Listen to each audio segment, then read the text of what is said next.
Welcome to week 4 regarding gender.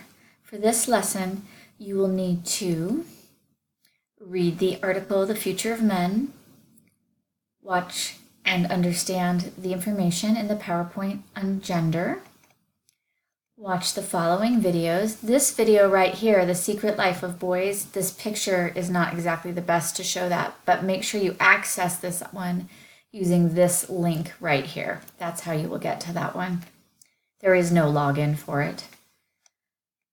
Future of women in media, images of women, why women pay more.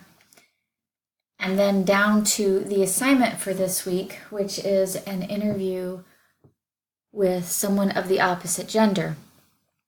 So for this particular assignment, you will interview someone of your opposite gender, and you will create 10 interview questions related to gender roles.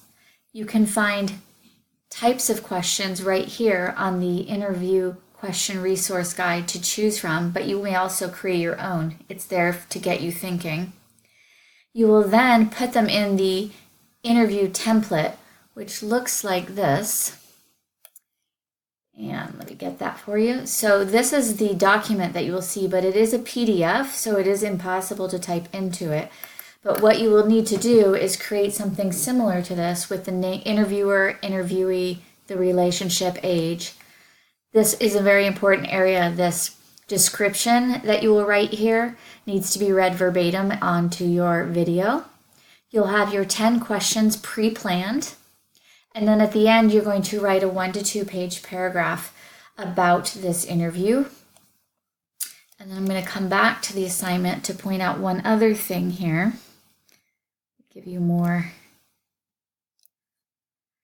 view of this.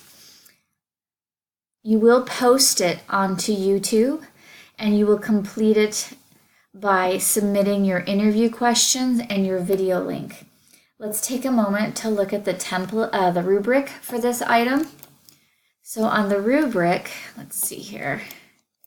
I wanted to point out that you do need to have 10 or more questions prepared ahead of time.